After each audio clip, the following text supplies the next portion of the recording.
नहीं कोई बादशाही तुझसे बढ़कर कोई खुदा नहीं। आशीषें आशीषें तेरे बल पर,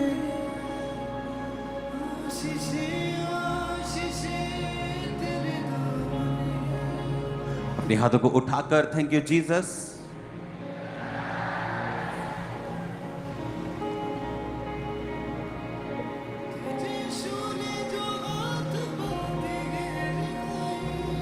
कहो, आज जो वचन मैं सुनने जा रहा हूं मेरी जिंदगी में 100 गुना फलों को लेके आए।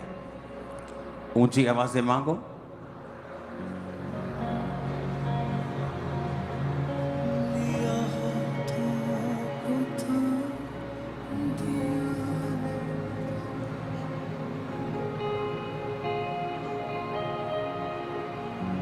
अपने घुटनों के बाहर आ जाओ और फिर से कहो, परमेश्वर जो कुछ आज मैं सुनूं मैं 100 गुना फलों को लेके आऊं। जो कुछ आज मैं सुनूं मैं अमल लाऊं और 100 गुना फलों को लाऊं। अपनी बाइबल को अपने हाथ में उठाओ और कहो, मेरा विश्वास, मेरा जीवन इस वचन के ऊपर निर्भर है। मैं अपनी आंखें इस वचन पर लगाता हूं। ये मेरे मुंह से निकला करेंगे, हर वक्त मेरे दिल में रहा करेंगे।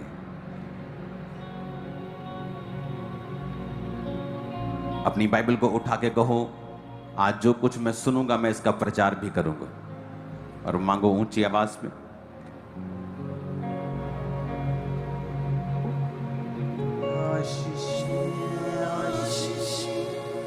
तेरे दामन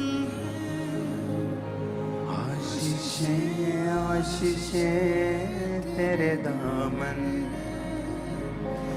तुझे शूले जो हाथ पाते हैं जगाए। दिल में हो विश्वास पूरी होती है। तुझ पे मान जो भी ले आ। दिल में हो विश्वास पूरी होती है। तुझ पे मान जो भी ले आ। अपनी रहमत से तूने भर दिया है। ऐसी बरकत दी मेरे खुदा ने मुझको ईमान से भर दिया।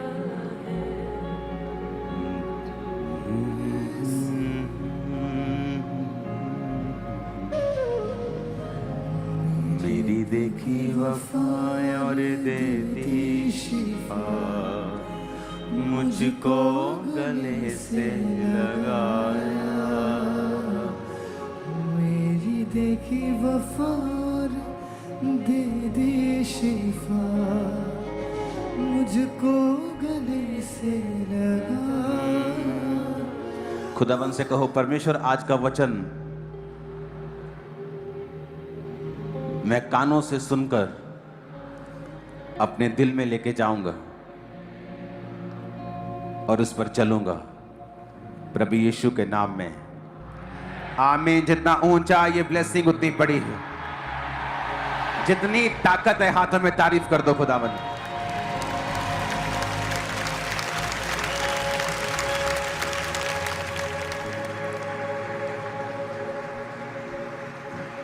अपने पड़ोसी को बोलो, क्या तू खुश है? अब बताओ, खुश हो कि नहीं? क्यों खुश हो तुम? नहीं, मैं तुमसे पूछ रहा हूं। अब इसको फ्लैट कर देना, ऊंचा कर देना। अगर तुम खुश हो कि तुम आज चंगे हो या तुम्हें बरकत मिली है, अगर कल बरकत नहीं रहेगी तो फिर क्या करोगे? तुम सबकी खुशी का कारण यह होना चाहिए कि तुम सब लोग जो जीसस क्राइस्ट के हो स्वर्ग जा रहे हो।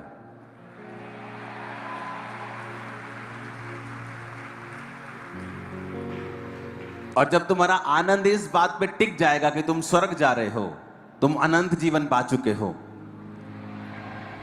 फिर इस दुनिया की कोई भी अटैक, क्योंकि शैतान देखता है अगर तुम पैसे से प्यार करते हो परमेश्वर से भी ज्यादा, तो वो तुम्हारे पैसे के ऊपर अटैक करता है। जब वो देखता है कि तुम अपने परिवार से परमेश्वर से भी ज्यादा प्यार करते हो, वो तुम्हारे परिवार के ऊपर अटैक करता है। लेकिन जब तुम्हारी खुशी का आधार जो होगा वो परमेश्वर होगा और साल्वेशन होगी, स्वर्ग जाना होगा, तुम्हें किसी चंगियाई की इंतजार करने की जरूरत नहीं है। तुम रोज सुबह उठकर आनंद मना सकते हो, नाच सकते हो, झूम सकते हो, क्योंकि तुम स्वर्ग जा रहे हो। हालेलुया।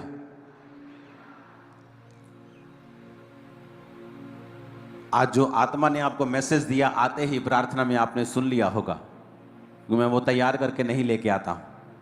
आवाज आ रही है सबको? पीछे हाथ हिलाओ, लास्ट में। ओके।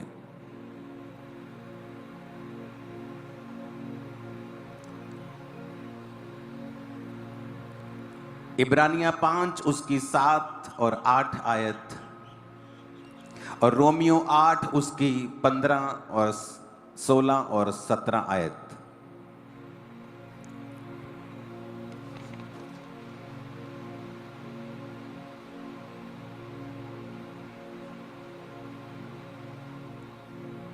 इन दोनों आयतों को फिर से मैं बोलूंगा। इब्रानियों 5 उसकी 7 से 8 और रोमियो 8 उसकी 15 से 17 आयत।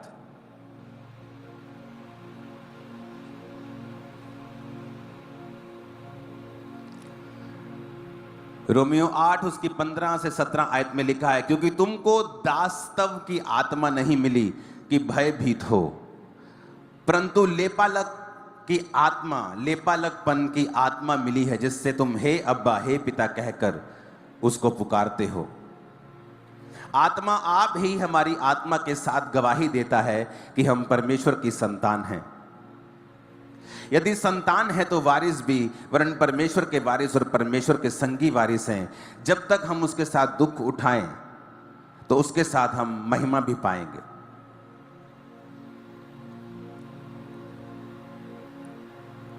आज का वचन आपको बड़े ध्यान से समझना पड़ेगा।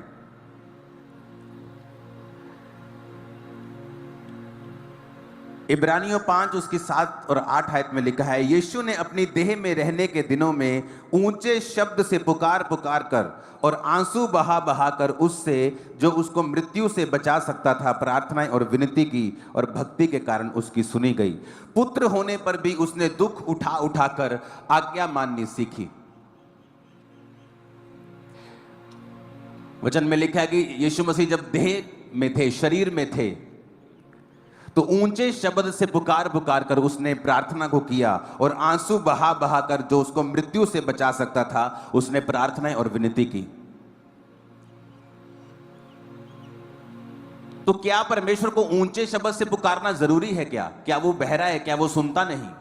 क्या अगर मैं धीरे से बोलूंगा तो क्या परमेश्वर को सुनाई नहीं देगा? क्योंकि परमेश्वर ने जब इंसान बनाया उसने इमोशंस आपको दिए हैं। रोना एक इमोशन है, क्राई करना, लाउड एक इमोशन है, धीरे से फुसफुसाकर बात करना एक इमोशन है। तो परमेश्वर ने ये सारे इमोशंस आपको दिए हैं, और इसीलिए कहा जाता है कि आपने बहुत सारी जगहों पर देखा होगा जहां पर जोर से वर्शिप करना अलाउड नहीं होता, कि नहीं परमेश्वर को ऐसा पसंद नहीं है, या स्लो वर्शिप करना पसंद नहीं है। लेकिन ऐसा बिब्लिकल नहीं है। ऐसा सिर्फ कूल बनने के लिए लोग बोलते हैं, ऐसा बिब्लिकल नहीं है। पवित्र आत्मा जब आपको दिया जाता है, कई बार एक ही चर्च में जब वर्शिप चल रही हो सकता है किसी को कोई हंस के वर्शिप कर रहा हो, और दूसरा रो के वर्शिप कर रहा हो, तीसरा आराम से वर्शिप कर रहा हो, चौथा पूरा आत्मा में वर्शिप कर रहा हो। ये अलग अलग हो सकता है, और चारों पवित्र आत्मा के द्वारा हो सकते हैं। इसलिए एक चीज को यह बोलना कि पवित्र आत्मा जोर से नहीं चाहता या वो स्लो चाहता है, ऐसा बिब्लिकल नहीं। बाइबल कहती है प्रभु यीशु मसीह ने कभी कभी मेंढक की तरह जैसे टर टर आवाज आती है। बाइबल में ये भी शब्द लिखे गए हैं, अगर आप यूनानी भाषा की बाइबल पढ़ें, कि जीसस क्राइस्ट ने जब प्रार्थना की तो इस तरह से प्रार्थना की जिस तरह गहरे शब्दों में आदमी स्लो स्लो बोलता है लेकिन दूसरों को सुनता है। कई बार यह भी कहा गया कि जीसस क्राइस्ट ने जब प्रार्थना की तो क्राई आउट, लाउड आवाज में परमेश्वर से प्रार्थना की, और बाइबल कहती है परमेश्वर ने उसकी सुनी। इसलिए जब पवित्र आत्मा से एक विश्वासी भरता है, जब आप जीसस क्राइस्ट को अपना उद्धारकर्ता ग्रहण करते हैं और यीशु मसीह को अपना मुक्तिदाता मानते हैं, आप बपतिस्मा लेते हैं, उद्धार पाते हैं, पवित्र आत्मा को पाते हैं, तो वचन कहता है वो पवित्र आत्मा तुम्हें सिखाता है तुम्हें प्रार्थना किस रीति से करनी है। बाइबल कहती है कि वो अब्बा हे पिता कहकर तुम्हारे अंदर से आहें भर भर के प्रार्थना करता है जो बयान से बाहर है। इसलिए एक व्यक्ति जब प्रार्थना करे, जब सेवा करे, जब वर्शिप करे, तो वो पवित्र आत्मा की अगुवाई को मांगे, पवित्र आत्मा को इनवाइट करके, पवित्र आत्मा मैं प्रार्थना करने लगा हूं, मैं वर्शिप करने लगा हूं, मैं वचन पढ़ने लगा हूं, आप मुझे सिखाएं और समझाएं और मुझ पर अपना अधिकार करें। जो वचन आप पढ़ते भी हैं, वचन कहता है कि मैं अपना आत्मा तुम्हारे लिए उंडेल दूंगी और तुमको अपने वचन सिखाऊंगी। परमेश्वर का आत्मा कहता है कि मैं अपना आत्मा जब तुम्हारे ऊपर उंडेल दूंगा तो तुम्हें वचन वो सिखाएगा। यानी तुम्हें वचन जब तुम पढ़ते हो तुम्हें समझ नहीं आता, लेकिन जब पवित्र आत्मा से तुम भर जाओगे तो वचन तुम्हें वहीं ले जाएगा जो जीसस जिन गलियों में, जिन सड़कों में लोगों को चंगा कर रहे थे, तुम भी अपने आप को आत्मा में देखो कि मैं वहीं खड़ा हूं जहां यीशु मसीह लोगों को चंगा कर रहे हैं और आजाद कर रहे हैं। पवित्र आत्मा क्यों जरूरी है? वचन कहता है वो तुम्हें सिखाता है।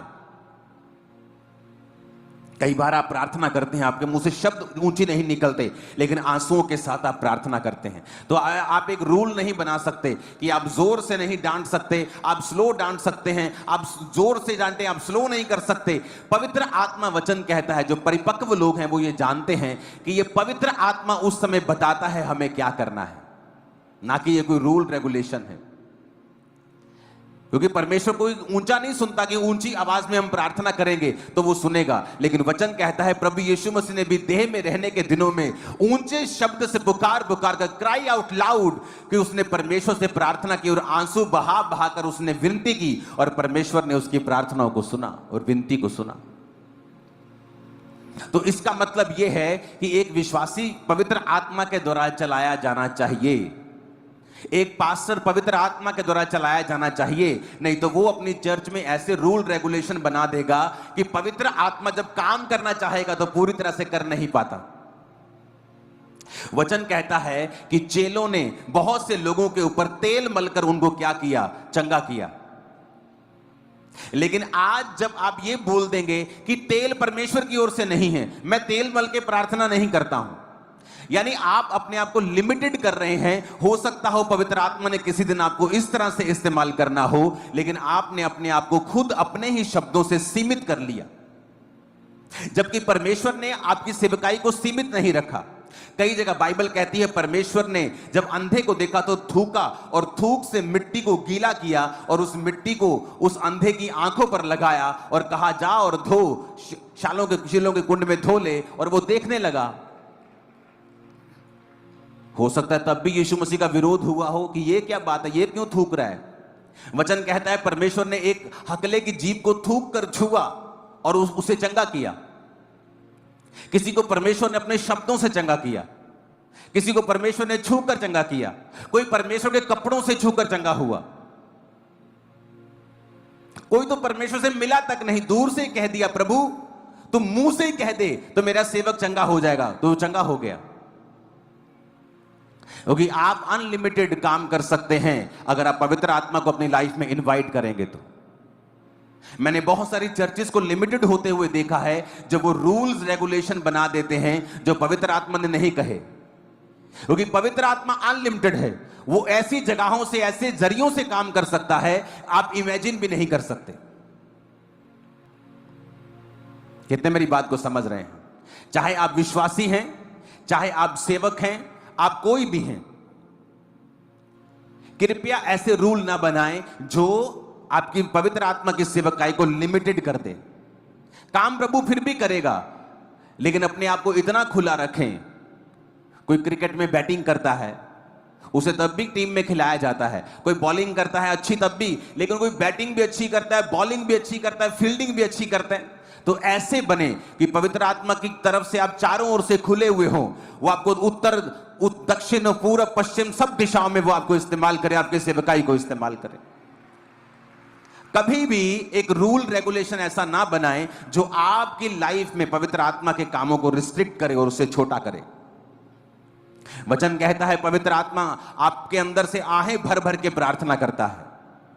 कई बार मैंने लोगों को हंसते हुए देखा है आत्मा में, कई बार लोगों को रोते हुए देखा है आत्मा में, कई बार लोगों को जोश में देखा है आत्मा में, कई बार बहुत ही शांत देखा है आत्मा में। ये सारे काम पवित्र आत्मा की वजह से होते हैं।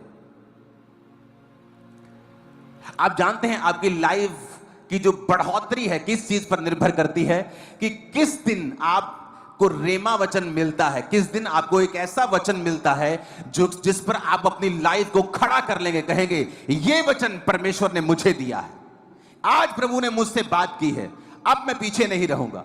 जिस तरह मेरी लाइफ में हुआ, मैं 100 बार बता चुका हूं कि मेहनत नहीं करता था, लेकिन प्रभु से हीलिंग चाहता था। 1 घंटे की शायद 45 मिनट की प्रार्थना थी, या 15 मिनट से लेकर 45 मिनट की मैं प्रार्थना करता था। और प्रभु ने कहा कुरंथिया के वचन के अनुसार, 1 कुरंथिया 15 उसकी 58, कि हे मेरे प्रिय भाइयों, हियाव बांधो, दृढ़ रहो, प्रभु के काम में सर्वदा बढ़ते जाओ, क्योंकि तुम जानते हो प्रभु में किया गया परिश्रम कभी भी व्यर्थ नहीं है। आमीन।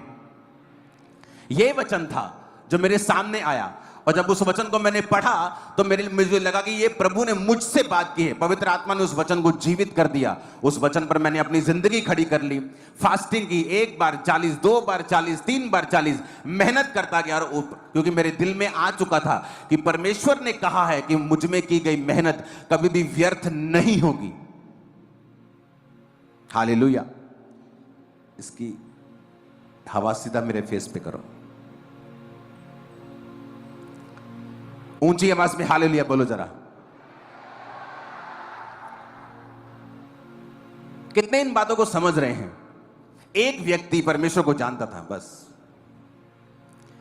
प्रभु को जानता था और एक आम विश्वासी था।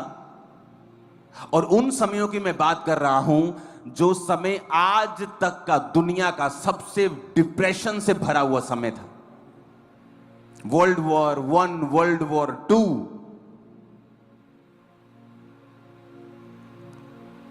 परमाणु बम गिर रहे थे हर तरफ। द मोस्ट डिप्रेस्ड टाइम था दुनिया के लिए। एक विश्वासी था, प्रभु के वचन पे खड़ा हो गया कि परमेश्वर ने कहा है मेरे बाहिने हाथ में धन और महिमा है, मेरे दाहिने हाथ में दीर्घ आयु है। उसने जब पढ़ा कि परमेश्वर के वचन में लिखा है कि हम गरीब नहीं रह सकते, अगर हम वचन पे चलेंगे तो हम गरीब नहीं रह सकते, जबकि वो दिन थे कि जब लोगों के पास खाना नहीं होता था। आज आप इंटरनेट पे देखो, जब युद्ध की बातें चलती हैं 2 देशों के बीच में, लोग कितना खुश हो रहे हैं, ओ युद्ध करो युद्ध करो, एक्साइटेड हो रहे हैं। लोग मेरी पुरानी वीडियो चला रहे थे जहां पर मैं बोल रहा हूं कि युद्ध नहीं होगा, लेकिन वो भविष्यवाणी इस के लिए नहीं है जो आज हो रहा है। वो तब हुई थी जब रशिया और यूक्रेन की लड़ाई हुई थी। लोग कह रहे थे कि विश्व युद्ध शुरू हो जाएगा, और मैंने कहा था कि विश्व युद्ध शुरू नहीं होगा इस बात में। और मैंने कहा था कि क्या क्या होगा, और वो हुआ। लेकिन अब जो होगा मैं आपको बता रहा हूं, ये डेंजरस चीज है जो अब निकल रहे हैं लोग। आप देखो, लोग खुश हो रहे हैं, मीम्स बना रहे हैं, ये देश के लोग, वो देश के लोग, सब देशों का यूथ एक दूसरे से लड़ रहा है, लेकिन उन्हें नहीं पता आने वाला समय कितना भयंकर आ रहा है। मैं किसी चीज का नाम नहीं लूंगा, लेकिन मैं आपको बता देता हूं, एक लंच, LUNCH, लंच, दोपहर का खाना, पूरे दिन की जो कमाई होगी, लोग सिर्फ दोपहर का या रात का एक समय का खाना खरीद पाएंगे उससे। ये समय आ रहा है, आप देख लेना। और ये टीवी पे आएगा, आपकी आंखों के सामने होगा, क्योंकि जब ये लड़ाई होगी, जब युद्ध होगा, तो सबसे ज्यादा मीडियम क्लास लोगों का नुकसान होगा और गरीब लोगों का नुकसान होगा, जो सबसे ज्यादा एक्साइटेड है राइट नाउ कि युद्ध हो जाए। क्या ये कंप्लीट युद्ध होगा? क्या ये बड़ा युद्ध होगा? पर मैं आपको बता रहा हूं जो भी होगा ना वो इतना डेंजरस होगा कि लोगों की कमाई, जो लोगों का खाना है, वो मुश्किल हो जाएगा लोगों को।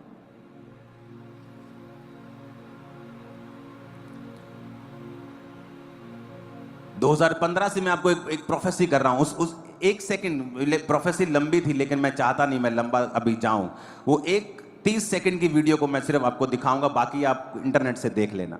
उस 30 सेकंड की वीडियो को हम देखेंगे। मैंने लोगों को बताया आने वाले टाइम में, आने वाले सालों में जिसके पास चांदी होगी उसकी चांदी होगी, जिसके पास सोना और चांदी होगी वो सबसे अमीर होगा।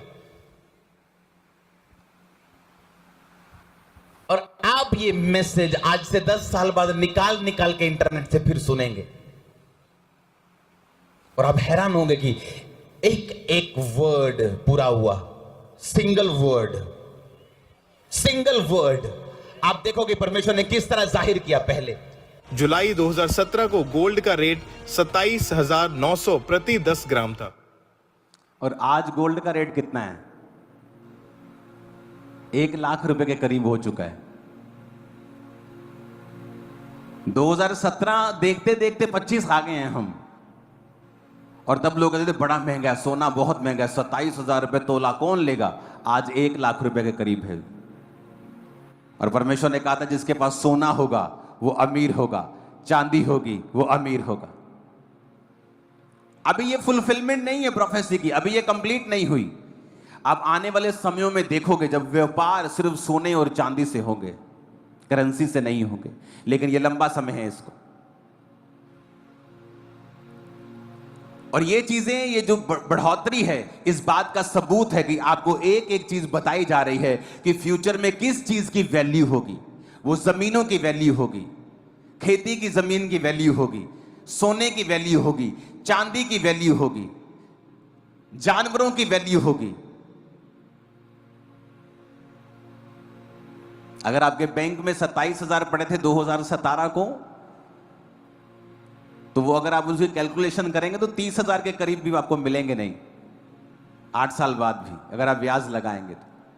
लेकिन अगर आप वो सोना लिया होता, उस बात को आपने समझ के, तो वो 1 लाख हो चुका होता। अब जो होने वाला है मैं आपको बता रहा हूं, युद्ध छोटा हो, स्ट्रेटेजिक चीजों के साथ हो, एक खास जगह के ऊपर करे कोई,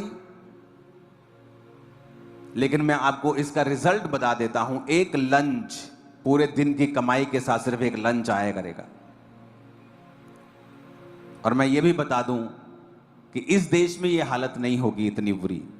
इसलिए नहीं कि मैं इस देश का वासी हूं, नहीं, मैं आपको बता रहा हूं मैं ऐसा नहीं हूं। मैं सबसे प्यार करता हूं, लेकिन मैं आपको बता रहा हूं कि फ्यूचर में डेंजरस चीजें शैतान लेकर बैठा है। और कृपया प्रार्थना करें कि परमेश्वर शांति बनाए रखे। उससे हो सकता है जो चीज बड़ी होनी है वो छोटे पे टूट जाए और खत्म हो जाए। क्योंकि मैंने लंच को देखा है और फुल डे की वेज को देखा है।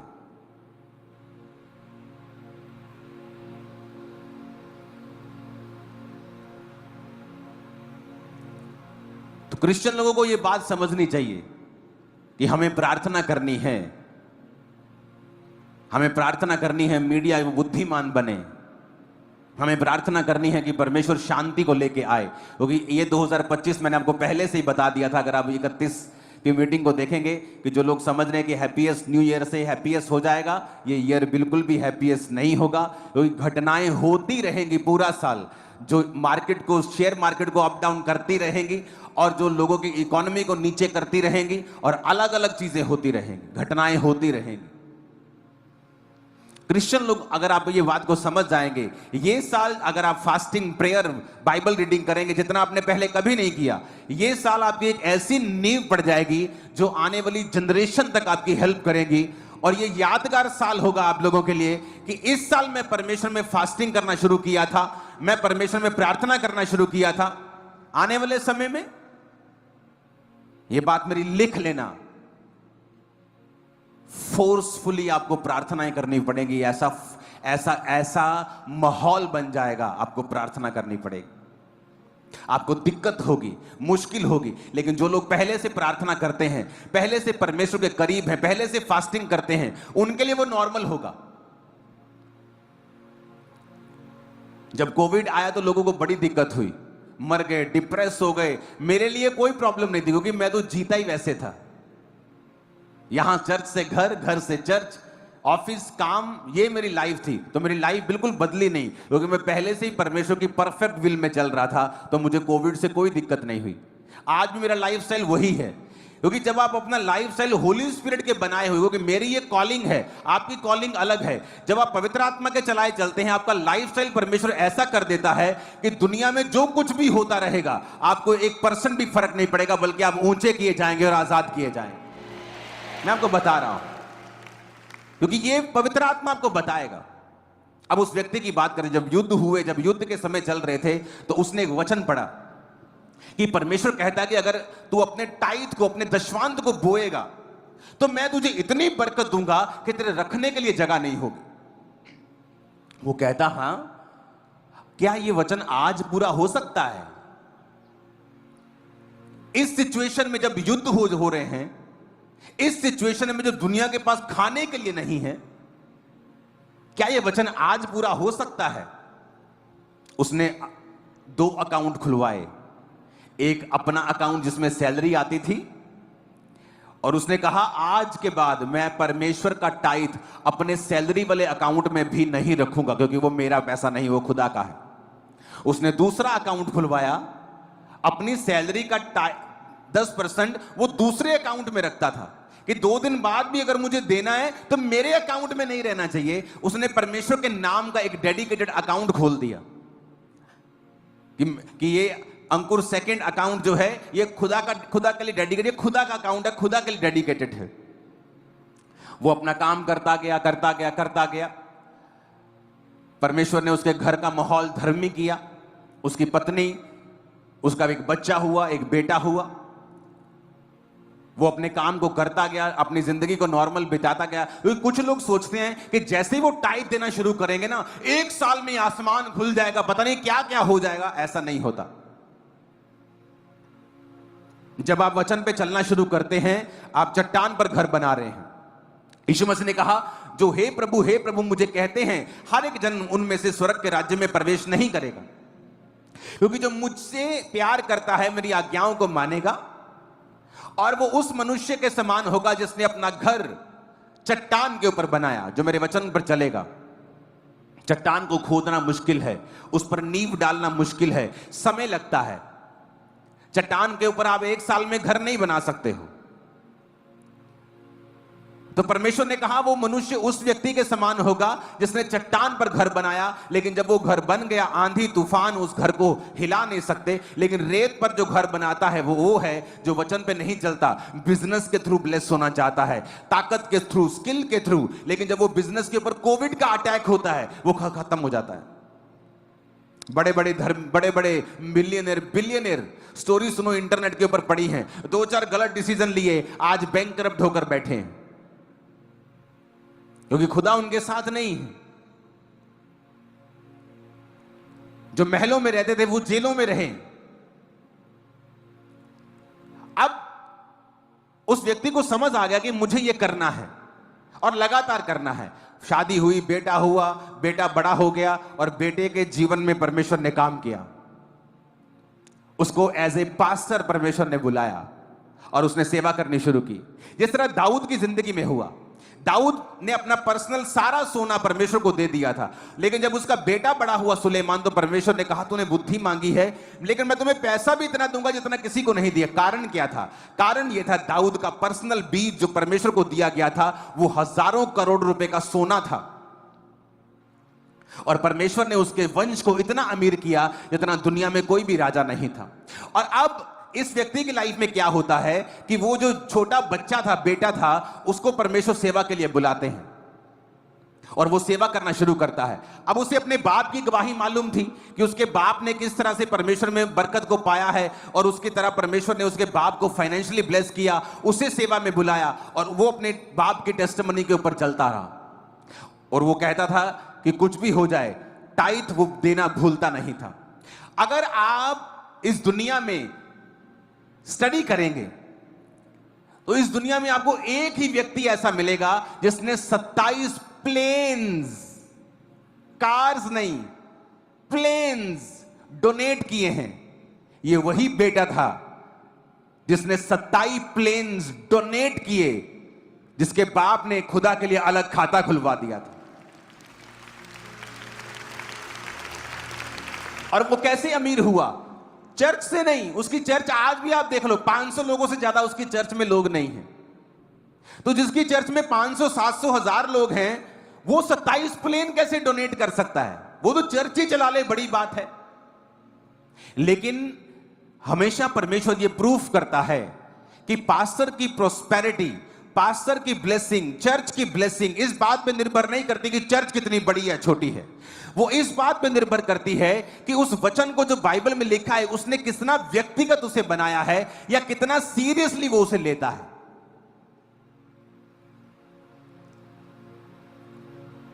वो टाई देता रहा, देता रहा, देता रहा। एक दिन जो जमीन उसने खरीदी थी, उस जमीन के नीचे नेचुरल गैस के भंडार निकल आए। देखो क्या हुआ, नेचुरल गैस के भंडार निकल आए। और ऐसी ऐसी घटनाएं उसकी लाइफ में हुई कि परमेश्वर ने उसको फोर्सफुली आशीषित किया।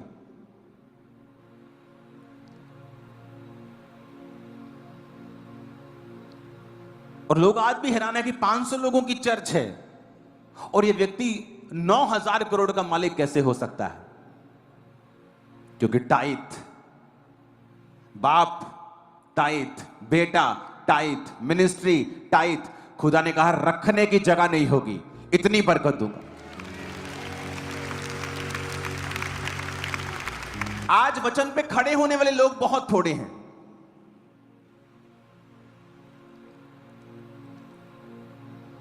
किसी के पास बेबी नहीं, वो वचन पढ़े, गर्भ का फल यहोवा की ओर से प्रतिफल है। आप चाहो तो इस वचन के ऊपर लड़ सकते हो परमेश्वर से कि प्रभु तेरे वचन में लिखा है।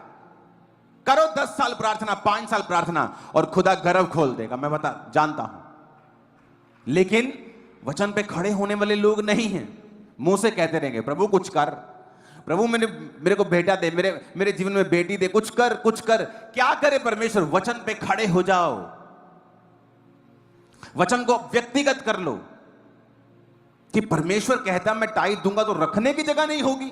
चलो ठीक है, आज से मेरा डेडिकेशन हो गई।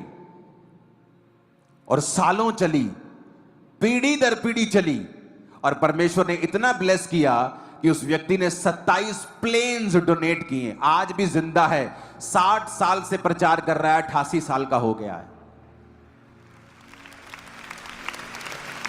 अगर आप गूगल पे जाएं तो केनेथ कोपलैंड की गवाही आप पढ़ सकते हैं। इमेजिन करो कि किस तरह से परमेश्वर ने ब्लेस किया अपने लोगों को।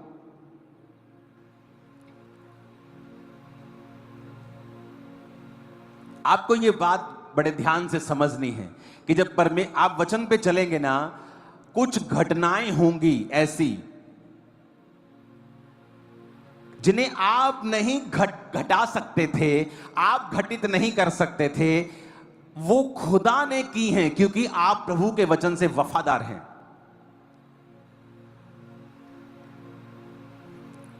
कितने मेरी बात को समझ रहे हैं?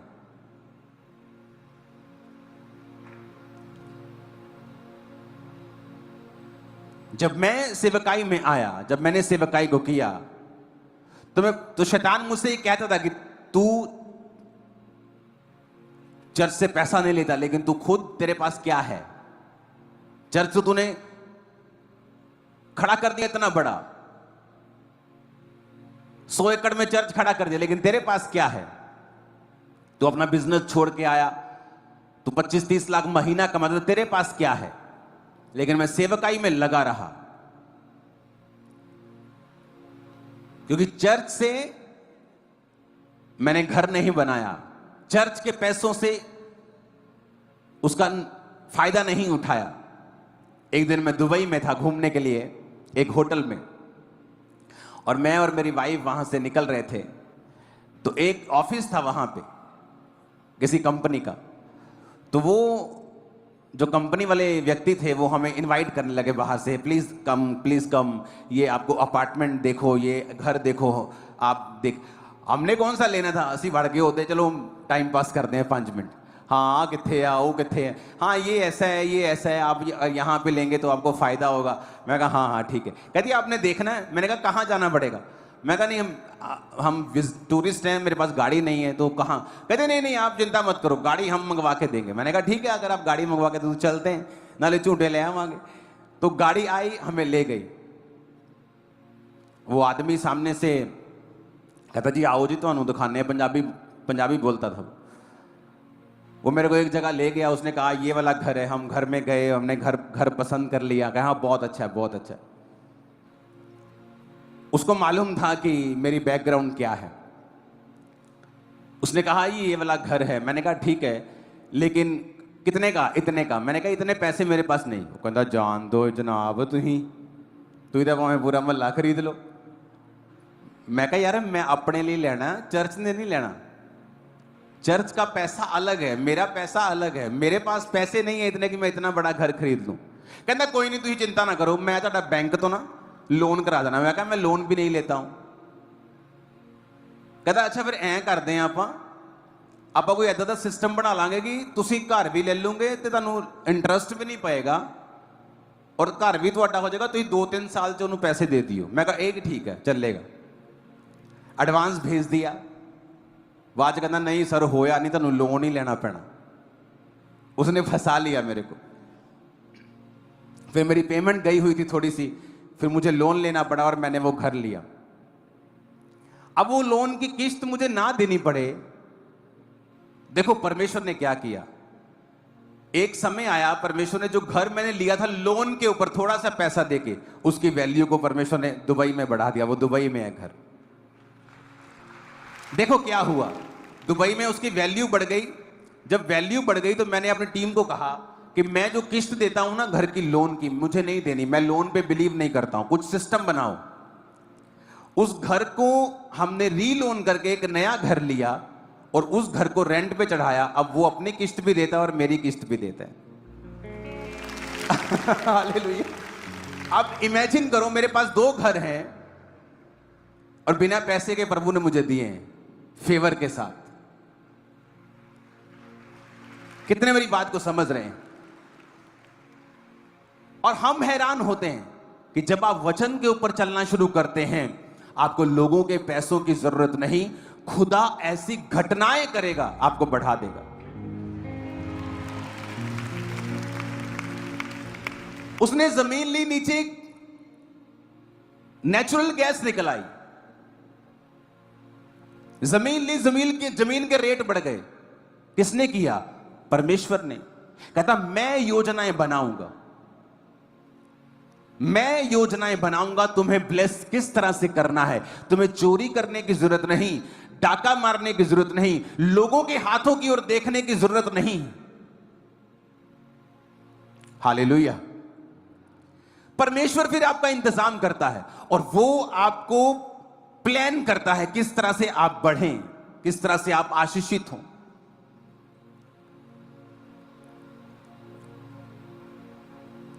आज भी मेरा टाइट अलग रखता हूं। अपने पैसे वाले बक्से में डालता तक नहीं हूं, या अगर बैंक गए हैं तो डालता तक नहीं, उन्हें अलग कर देता हूं उसी दिन, और वो अलग जगह होते हैं।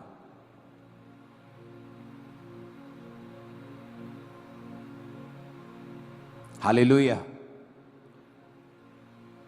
जब घर रिश्तेदार आए थे तो उन्होंने कहा था ये पैसा कौन सा है, ये कुछ लाख। मैंने कहा ये परमेश्वर का है, बीज डालता हूं मैं। तुम ले जाना चाहते हो ले जाओ, खुदा का है, वो अपने आप वापस ले लेगा तुमसे। हालेलुया। उनको समझ नहीं आ रही थी कि क्या करें अब।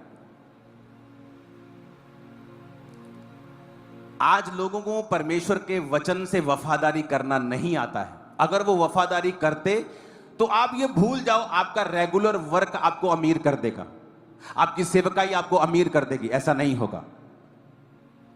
अमीर करेगा परमेश्वर के वचन पे चलना, और फिर वो घटनाएं करेगा, फिर वो ऐसी घटनाएं करेगा, ऐसी चीजें करेगा कि एक तरह का जबरदस्ती परमेश्वर ने मुझे वो घर दिए, जबरदस्ती, फोर्सफुली, ना करते करते करते, डाउट में रह रहे के भी खुदा ने मुझे दिए।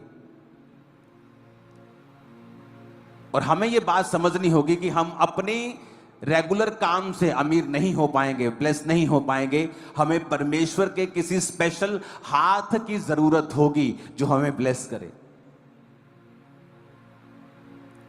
कितने मेरी बात को समझ रहे हैं?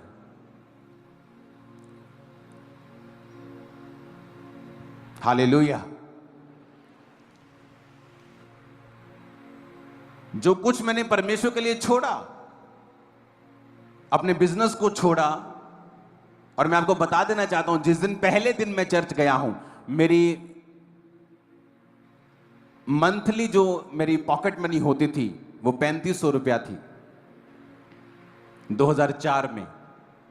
और मुझे आज भी याद है कि 700 750 रुपया मैं परमेश्वर के लिए निकालता था।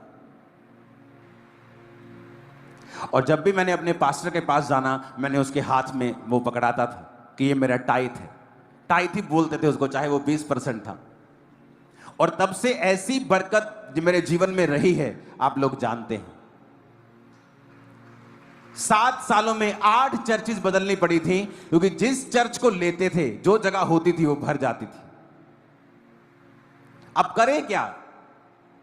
जो जगह ले वो भर रही, जो जगह ले वो भर रही। खुदा ने कहा मैं इतनी बरकत दूंगा, रखने की जगह नहीं होगी। कितने इन बातों को समझ रहे हैं? वचन भी आपको खड़े होना होगा। कब से मैं टाइट दे रहा हूं? 2004 में। और मेरी पर्सनल लाइफ में कुछ ब्लेसिंग्स कब आई हैं? अब 2022 में, 21 में। हालेलुया।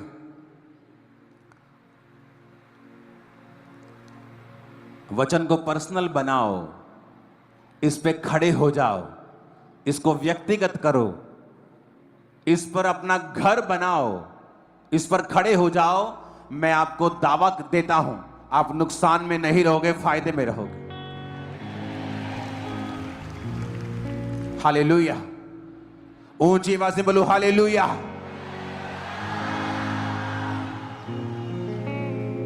और इस वजह से कि आप टाइदर्स हैं, परमेश्वर योजना बनाएगा। आप वचन पे खड़े हैं कि प्रभु तेरे वचन में लिखा है तुझ में की गई मेहनत व्यर्थ नहीं होती। आप जब भी प्रार्थना करते हैं, जब भी मेहनत करते हैं, इस वचन से करते हैं, प्रभु मैं ये मेहनत कर रहा हूं, तुझ में की गई मेहनत व्यर्थ नहीं जाती, नहीं जाएगी व्यर्थ। जिस भाई के लिए आप प्रार्थना कर रहे हो, मसीह में आए 2 साल हो गए, 3 साल हो गए, आप करते रहेंगे, वो मसीह में होगा, वो पति मसीह में होगा, वो पत्नी मसीह में होगी, वो फैमिली मसीह में होगी। करते रहो जो कर रहे हो परमेश्वर के नाम में। ऊंची आवाज में खड़कने वाला हालेलुया बोलो जरा, 7 बार बोलो हालेलुया। और बाहर जाना चाहिए गेट के पास। हालेलुया।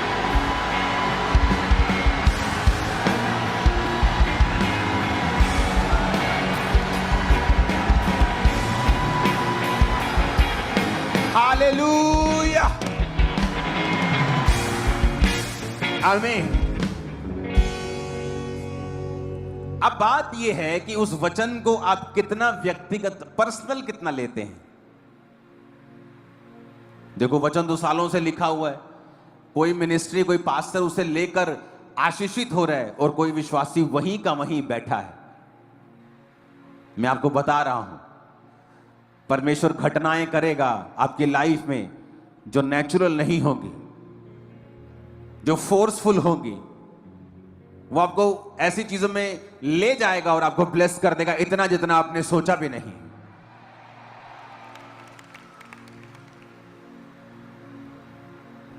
Hallelujah, hallelujah. अब परमेश्वर ने ऐसा सिस्टम बनाया मेरी लाइफ में कि राह चलते चलते बिना किसी मर्जी के परमेश्वर ने मुझे वो घर दिए, और वो लोन फ्री भी हो जाएंगे कुछ ही महीनों के अंदर अंदर।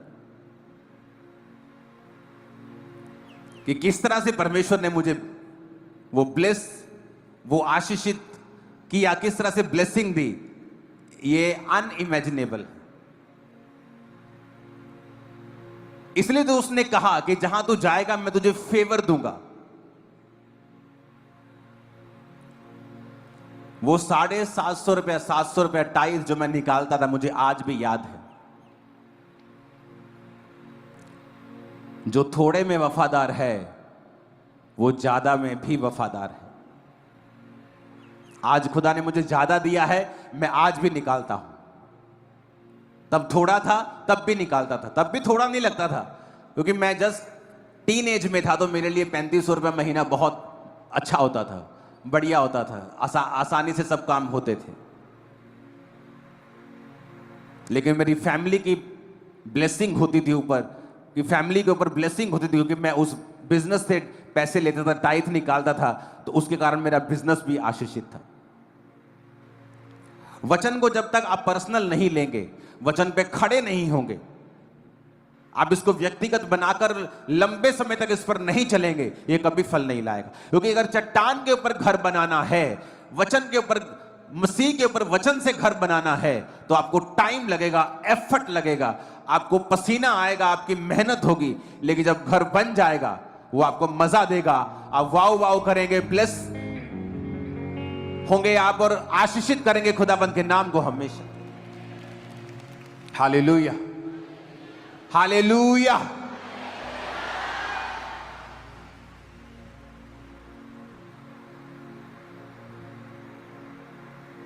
आज से प्रार्थना करना कि जो दुख, संकट, फूड के ऊपर, इकोनॉमी के ऊपर, बहुत से देशों के ऊपर आने वाले हैं, परमेश्वर दया करे। क्योंकि हमारे मसीह लोग भी, क्रिश्चियन लोग भी वहां रहते हैं, कि परमेश्वर मर्सी करे और दया करे। शैतान मारने के लिए आया और जीसस प्यार करने के लिए और जोड़ने के लिए आए। आमीन। एक वायदा करो अपने हाथों को उठाकर, कहो खुदावन आज से मैं वचनों के ऊपर चलूंगा और कभी भी, फिर से कहो, कभी भी ऐसा टाइम नहीं होगा जब मैं वचन पर नहीं चला, क्योंकि मुझे चट्टान के ऊपर घर बनाना है और मैं बनाऊंगा। वचन पर पूरी रीति के साथ चलूंगा, जो तेरे वचन में लिखा है उसे पूरा करूंगा। फिर से कहो परमेश्वर से यही प्रार्थनाओं के साथ,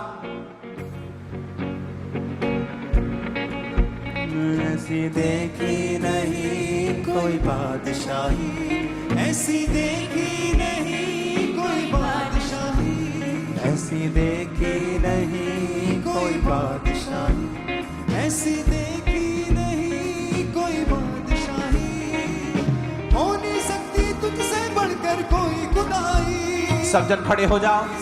तुझसे बढ़कर कोई खुदाई। ये आशीषें आशीषें तेरे दामन है, आशीषें आशीषें तेरे दामन है। ऊंची आवाज में कहो थैंक यू जीसस। फिर से कहो ऊंची आवाज में थैंक यू जीसस।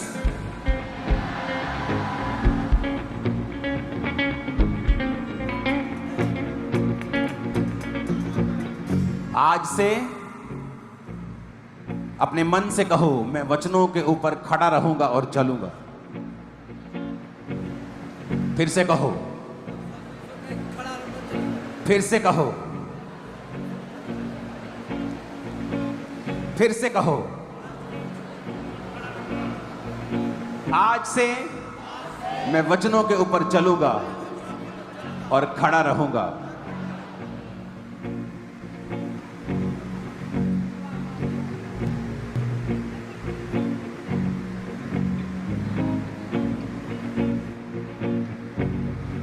अपनी बॉडी के ऊपर, अपनी चेस्ट पर हाथ रखो और कहो मैं ब्लेस्ड हूं, मेरा घराना आशीषित है, मेरा अंदर जाना बाहर जाना आशीषित है, मेरा घर, मेरा बैंक बैलेंस आशीषित है। कोई अंधकार की शक्ति मेरे जीवन पर मेरी फैमिली पर अटैक नहीं कर सकती, क्योंकि मैं उसके लहू के नीचे सेफ हूं। हर वो चीज जो मेरे जीवन में प्रभु की ओर से नहीं है, मेरे जीवन को छोड़े और जाती रहे। कमांड करो यीशु मसीह के सामर्थी नाम में, मेरी बॉडी को छोड़े, ब्लड को छोड़े, हड्डियों को छोड़े और जाती रहे। सूखी हड्डियों जी उठो, जी उठो यीशु के नाम में।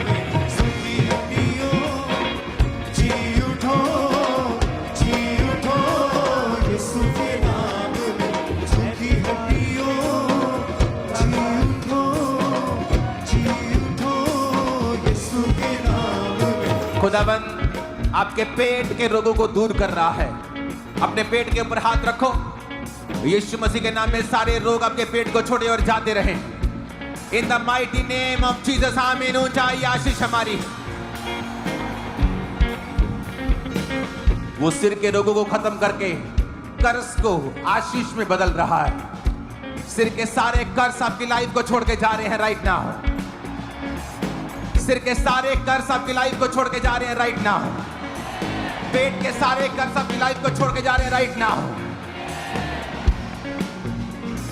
मैं कमांड करता हूं हर एक आत्मा को जो खुदा की ओर से नहीं है, आपकी बॉडी को छोड़े और जाती रहे, यीशु के नाम में जाती रहे। खुदाबंद खुदा यीशु मसीह के नाम से जाती रहे, यीशु मसीह के सामर्थी नाम से जाती रहे। सारी गंदी आत्मा निकल आओ यीशु मसीह के सामर्थी नाम में। कमांड करो से out in the name of Jesus. मेरी बॉडी से, ब्लड से, हड्डियों से, लेकोरा बासंद्रियाना मासाखा मखंदे, यीशु का नाम शिफा। मेरी बॉडी से, ब्लड से, हड्डियों से, मेरे सिर से, पेट से, नाम लेके बोलो बीमारी का निकल जाए। सारी दुष्ट आत्मा जो बीमारी की जिम्मेवार है निकल जाए। अंधी आत्मा, गूंगी की आत्मा, बहरी आत्मा आउट, दमे की आत्मा आउट, दुर्बलता की spirit come out in the name of Jesus. यीशु के नाम में निकल जाओ, यीशु के नाम से निकल जाओ, यीशु के नाम से निकल जाओ। कमांड करते हैं यीशु मसीह के सामर्थी नाम में निकल जाओ। Holi ghost, Holi ghost, Holi ghost, Holi ghost, Holi ghost, निकल जाओ यीशु मसीह के सामर्थी नाम से।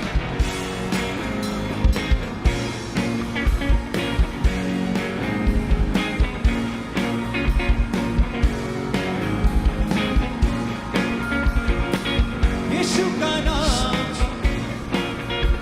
Holi ghost, Holi ghost, Holi ghost, Holi ghost, Holi ghost, Holi ghost की फायर तुम पे उतरे। सारे जादू, सारे टोने आउट हो जाए right now in the name of Jesus.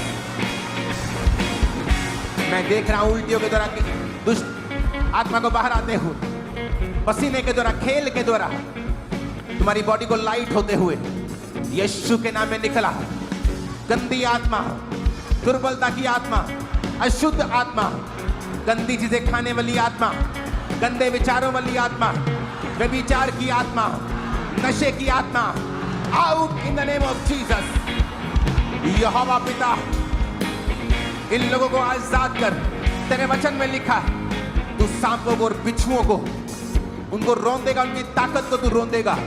ऐसा सांप है, बिच्छू मैं तुम्हें रौंदता हूं, पैरों के नीचे रौंदता और निकालता हूं उनकी जिंदगियों से यीशु मसीह के नाम में। तुम्हारे कंधों से दर्दे जा रहे हैं, छाती से दर्दे जा रहे हैं। Blood cancer out in Jesus name.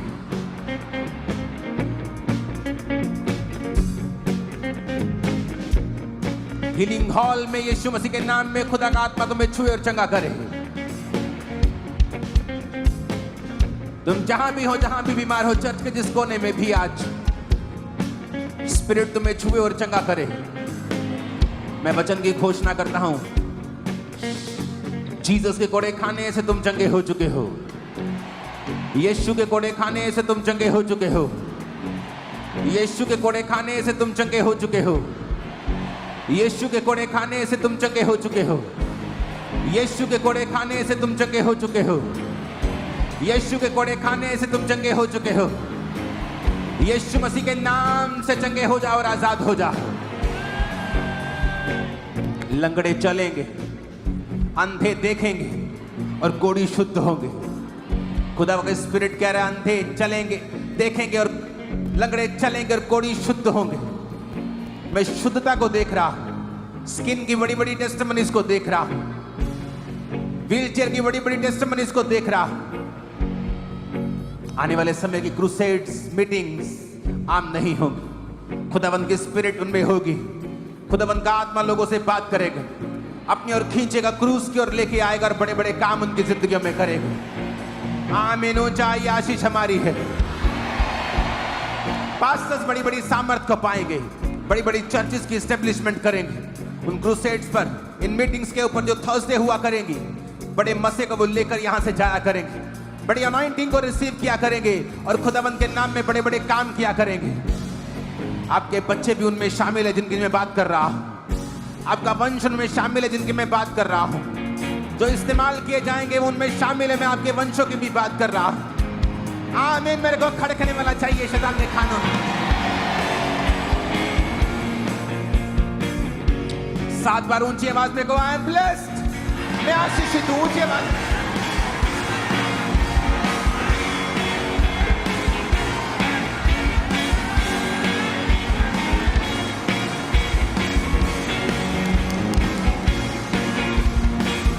प्रभु यीशु मसीह के सामर्थी नाम में हम मांगते हैं।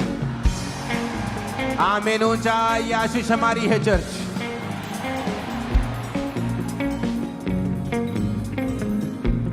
अपने दोनों हाथों को उठा के कहो, आज से मैं आशीष में चलूंगा, आज से मैं बरकत में चलूंगा, आज से पवित्र आत्मा की अगुवाई में मैं चलूंगा, आज से आशीषित होता हुआ, लोगों को करता हुआ मैं चलूंगा। आमीन। ऊंचाई आशीष हमारी है चर्च। खुदाबंद आने वाले समयों में जो लिखी हुई चीजें हैं, बुक्स हैं, खुदावंत के स्पिरिट कह रहे हैं वो उनके जरिए बड़े बड़े बुद्धिमानों को चेंज करने वाला है। वो आपके जरिए भी बड़े बड़े लोगों को बचाने वाला है। बड़े बड़े परिवार मसीह में होंगे बहुत जल्दी। खुदावंद उनको छूकर अपने में लेके आने वाला है। आपके रोगों को मैं जाता हुआ देख रहा हूं, आपको परफेक्ट हेल्थ में चलता हुआ देख रहा हूं। आप लंबा जिएंगे यीशु मसीह के सामर्थी नाम में। तू ना मरेगा वरन जीवित रहेगा और परमेश्वर के कामों को करता रहेगा। मैं भविष्यवाणी करता हूं। मैं डर की स्पिरिट को देख रहा हूं भविष्यवाणी की आत्मा के साथ। डर की स्पिरिट जो उसको रोकती है। तुझे पवित्रताई में चलना होगा तो ये डर भी छोड़ के तुझे चला जाएगा। मैं तुझे देख रहा हूं, तेरा रंग गोरा, तो एक लड़की है और खुदाबंद की स्पिरिट तुझे छू रही है। इस डर की आत्मा से वो तुझे आजाद कर रही है।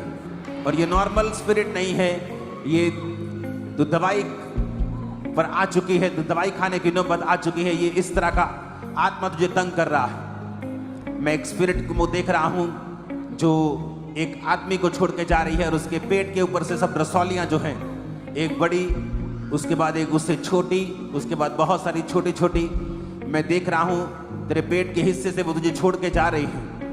मैं कानों के ऊपर से देख रहा हूं एक शैतान ने अपने उंगली को पीछे किया है और एक कान को छुआ परमेश्वर ने, और शैतान वो उसको छोड़ के जा चुका है। उस कान को, एक ही कान है, और परमेश्वर का आत्मा उस कान के पर्दे को छू रहा है और तुझे पूरी तरह से आजाद कर रहा है। हार्ट पेशेंट को मैं हील होते हुए देख रहा हूं। लिवर पेशेंट्स को मैं हील होते हुए देख रहा हूं। यीशु के नाम में हार्ट पेशेंट चंगे हो जाएं, लिवर पेशेंट हील हो जाएं, स्वस्थ हो जाओ, हील हो जाओ पूरी तरह से प्रभु यीशु मसीह के सामर्थी नाम में। आमीन बोलो और चंगे हो जाओ। अपने बिजनेस को, अपनी फाइल्स को अपने हाथों में उठा के अपने ऊपर उठाओ और हिलाओ। Visa file, business file, documents, अपने दुकानों के नाम, बिजनेस के नाम अपने हाथों को उठा लो। मैं यीशु मसीह के नाम में फाइनेंशियली आपको ब्लेस घोषित करता हूं। सारी रुकावटों को मैं डांटता हूं और श्रापित करता हूं। शैतान की सारी योजनाएं श्रापित हो जाएं, अटैक सारे खत्म हो जाएं यीशु मसीह के नाम में। और अगर आज से आप खुदा के वचन को पूरा करते हैं, क्योंकि बहुत से लोग जब टाइथ निकालते हैं वो गलत जगह पे उसे बोना शुरू करते हैं। टाइथ एक ही जगह बोया जा सकता है, वो है परमेश्वर का भवन। उससे हेल्प नहीं कर सकते, उससे कुछ नहीं कर सकते, वो सारा टाइथ के बाद होता है। बहुत से लोग शैतान के द्वारा मूर्ख बनाए जाते हैं और उसकी वजह से प्रभु उन्हें जहां लेके जाना चाहता है नहीं ले जा पाता। आज से अपने हाथों को उठा लो जो टाइदर्स हैं। आज से जो अपने आप को अमीर समझते हैं, 10 साल बाद जब आपको देखेंगे अपने आप को वो गरीब समझेंगे और आपको अमीर समझेंगे। आप खुदाबंद के उसके चैनल के, खुदाबंद के किंगडम के सबसे बड़े सपोर्टर होंगे आप। क्योंकि जब धर्मी के पास पैसा आएगा वो उसे खुदा के कामों के लिए लगाएगा। और शैतान चाहता है धर्मी बीमार रहे और गरीब रहे और कमजोर रहे। उसने चुना जरूर है आपको कमजोर और बीमार, लेकिन वो चाहता नहीं है अब आप इस सिचुएशन में रहें। वो आपको दूसरों से भी अधिक बलवान बनाना चाहता है जो अपने आप को बलवान समझते हैं। वो दूसरों से भी अधिक आपको आशीषित करना चाहता है जो अपने आप को आशीषित समझते हैं। मैं आपको विक्ट्री में चलता हुआ देख रहा हूं, आशीष में चलता हुआ देख रहा हूं, बरकतों में चलता हुआ देख रहा हूं। आप बड़ी बड़ी बड़ी बड़ी बड़ी बड़ी बड़ी चीजें करेंगे यीशु मसीह के सामर्थी नाम में। आमीन। ऊंचाई आशीष हमारी है चर्च। बहने अपने पेट के ऊपर हाथ रखें जिनके पास बेबीज नहीं। अगर आपकी वाइफ यहां नहीं, आप यहां अपने पेट पे आप भी हाथ रखें। यीशु के नाम में वचन में लिखा है गर्भ का फल यहोवा की ओर से प्रतिफल है। लड़के यहोवा का दिया हुआ भाग है। धर्मी का वंश बचाया जाएगा, वो तेरे वंश को प्राकर्मी बनाएगा। तेरा वंश पृथ्वी के ऊपर प्राकर्मी होगा, तो अपने वंश को भीख मांगते कभी ना देखेगा। इस वचन के साथ कि परमेश्वर ने कहा be fruitful and be multiply, कि फूलो फलो और बढ़ जाओ। मैं यीशु मसीह के नाम में तुम्हारे पेट को, तुम्हारे गर्भ को ब्लेस करता हूं। फूलो फलो और बढ़ो यीशु मसीह के सामर्थी नाम। जो आत्मा तुम्हें फल लाने से रोकती है यीशु के नाम से श्रापित करके तुम्हारे जीवन से दूर करता हूं। यीशु मसीह के नाम में निकाल देता हूं। मैं अपने अधिकारों का प्रयोग करता हूं और तुम्हारे गर्भ को ब्लेस करता हूं और उस आत्मा को तुमसे दूर करता हूं जो तुम्हारे गर्भ को फल लाने से रोकती है। यीशु के नाम में अंगीकार करता हूं और डिक्लेयर करता हूं, घोषणा करता हूं कि आज से मेरी बहन तुम आजाद हो इस बांझपन की स्पिरिट से। आमीन बोलो और फ्री हो जाओ। खुदाबंद की स्पिरिट कह रही है आज से वो नए रास्ते तुम्हारी जिंदगी में खोलेगा। ऐसी घटनाएं करेगा जो तुमने सोची भी नहीं होंगी, वो तुम्हारे जीवन के साथ होंगी और तुम बढ़ाए जाओगे। आमीन। ऊंचा ये आशीष तुम्हारी है। आमीन। ऊंचा मैंने कहा ये आशीष तुम्हारी है। आशीष आशीष तेरे दामन, आशीष आशीष। स्पिरिट कहता है आने वाले समयों में जब लोग दुखी हो रहे होंगे अपने जीवन को जीने के लिए, मसीही लोग मोटे हो रहे होंगे। मैं वो मोटा नहीं कह रहा हूं जो आप सोच रहे हैं, ये एक स्पिरिचुअल बात है। इज़राइल के समय में जब अकाल पड़ा तो स्टडी बताती है कि एलिया जब उस करीत नामक नाले से निकला तो उसका वजन बढ़ा हुआ था। लोग अकाल में थे लेकिन खुदा के लोग भरपूरी में थे। सारी दुनिया के मसीही लोग सुन लें, जो अविश्वासियों के साथ होगा आपके साथ नहीं होगा। खुदा आपके लिए ऐसी चीजें खड़े करेगा, ऐसी बरकतें आपको देगा, आप अलग दूर से अलग देखे जाओगे और पहचाने जाओगे। आपकी बरकतें बहुत बड़ी होंगी, बहुत बड़ी होंगी, बहुत बड़ी होंगी। आमीन। ऊंचा ये आशीष हमारी है चर्च।